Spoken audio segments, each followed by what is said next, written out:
Niti Dharma, meniti jalan nalar, bukan sekedar menerima warisan keyakinan.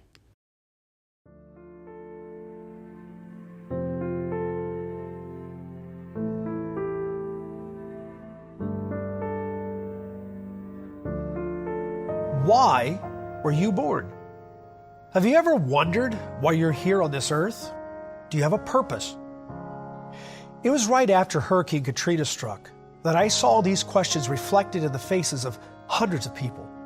Waves of evacuees streamed into our relief shelter, suddenly homeless and in shock.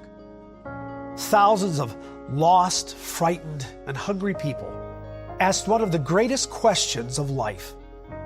Why me? Why anyone?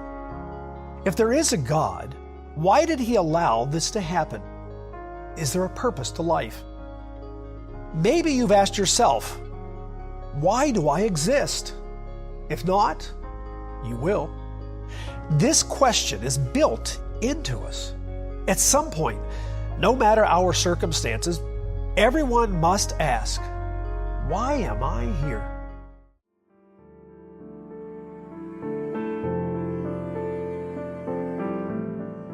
Pernahkah kamu bertanya, kenapa aku? Kenapa hidupku seperti ini?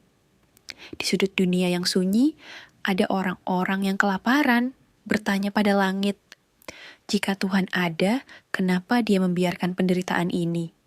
Apa arti hidup ini? Untuk apa semua rasa sakit ini? Dan di balik semua kebingungan itu, muncul pertanyaan yang tak bisa dihindari.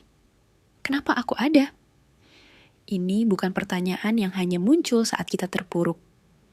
Ini adalah pertanyaan yang sudah tertanam di dalam jiwa kita. Menunggu untuk disadari. Karena cepat atau lambat, setiap manusia akan berdiri di hadapan cermin eksistensinya sendiri dan bertanya, kenapa aku lahir?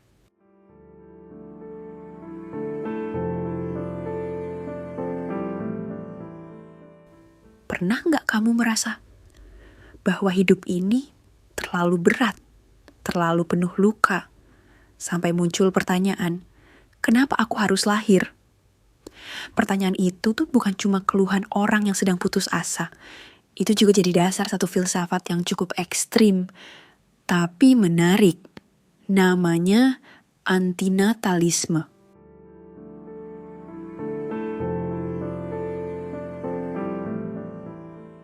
Antinatalisme adalah pandangan filosofis yang menyatakan bahwa melahirkan manusia ke dunia ini adalah tindakan yang tidak etis. Alasannya, karena hidup adalah penderitaan dan melahirkan anak berarti memaksa makhluk lain untuk mengalami penderitaan yang tidak mereka minta. Tokoh seperti David Benatar bahkan menulis buku berjudul Better Never to Have Been. Isinya, bahwa ketiadaan itu lebih baik daripada hadir dan menderita. Pandangan ini bisa terdengar sangat pesimis, tapi buat sebagian orang, ini justru logis, terutama bagi mereka yang pernah mengalami trauma, depresi, atau kekosongan hidup yang dalam.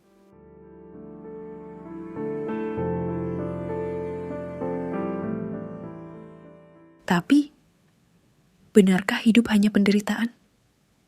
Bukankah dalam penderitaan ada momen-momen makna? Bukankah kesakitan justru membuat kita belajar, tumbuh, dan mencintai lebih dalam? Bukankah manusia juga punya kapasitas untuk transendensi, melampaui penderitaan, dan menemukan kebebasan batin? Jika semua penderitaan membuat hidup tak layak dijalani, maka tokoh-tokoh spiritual seperti Buddha, Yesua, Rumi, bahkan Viktor Frankl harusnya tidak pernah menemukan pencerahan dari luka. Tapi justru dari luka itu mereka menemukan cahaya.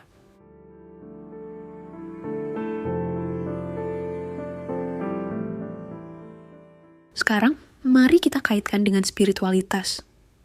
Kalau antinatalisme percaya bahwa kelahiran adalah penderitaan, bagaimana dengan ajaran yang percaya pada reinkarnasi? Bahwa kita lahir bukan sekali, tapi berkali-kali. Karena ada karmic loop yang harus diselesaikan. Karena ada pelajaran yang harus dituntaskan. Tapi di sini muncul kontradiksi menarik. Kalau benar kelahiran itu penderitaan, kenapa jiwa memilih untuk lahir kembali? Apa kita sebenarnya bukan korban, tapi pelaku dari takdir kita sendiri? Dan kalau begitu, apakah antinatalisme hanya melihat realitas dari perspektif tubuh dan ego?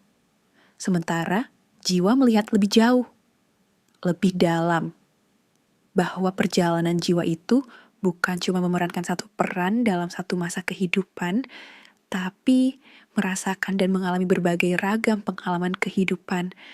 Karena dengan mengalami dan merasakan sendiri semuanya, sang jiwa jadi jauh lebih bijaksana.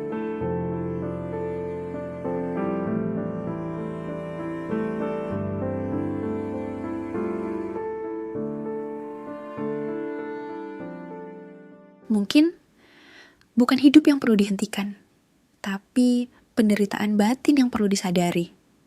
Mungkin bukan kelahiran yang salah, tapi ketidaksadaran yang membuat kita terus terjebak dalam siklus penderitaan.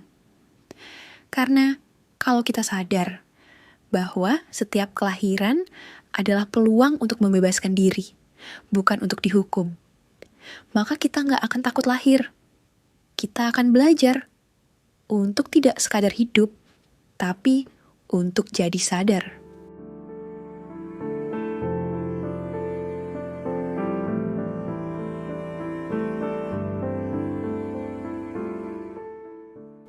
Kalau kamu merasa topik ini menggelitik sisi terdalammu, dan kamu ingin menjelajahi pertanyaan-pertanyaan eksistensial lain dengan nalar, logika, dan kesadaran, dan apakah kamu sedang mencari makna hidup di luar ayat, di luar dogma, dan di luar identitas yang diwariskan dunia? Jika ya, maka komunitas Cahaya Nalar mungkin memang tempatmu. Komunitas ini bukan untuk semua orang, tapi untuk kamu yang sedang menempuh jalan, bukan karena takut dosa, tapi karena ingin hidup dengan sadar dan merdeka. Bergabunglah dengan komunitas eksklusif Niti Dharma, di mana kita akan mengeksplorasi bersama siapa diri kita sebenarnya tanpa topeng agama dan identitas nama. Cara meditasi yang membumi dan membebaskan. Hidup selaras dengan semesta, bukan karena takut neraka. Dan pemahaman spiritual yang lahir dari kesadaran, bukan paksaan. Ini bukan ajaran baru, ini perjalanan untuk mereka yang sudah keluar dari jerat dogma dan ingin melangkah bersama dengan nalar, ketenangan, dan kejujuran. Klik join atau gabung di komunitas channel ini dan temukan ruang belajar yang bebas, hangat, dan terbuka. Karena di Cahaya Nalar, kita tidak menyembah, kita menyadari. Karena hidup bukan soal kenapa aku lahir, tapi soal bagaimana aku bisa sadar bahwa aku tidak pernah benar-benar mati.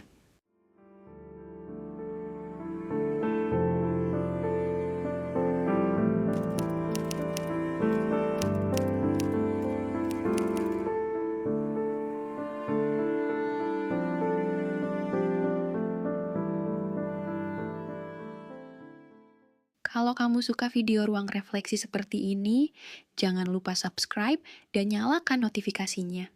Sampai jumpa di video berikutnya, di mana kita terus belajar, bukan untuk merasa diri benar, tapi untuk jadi manusia yang lebih sadar.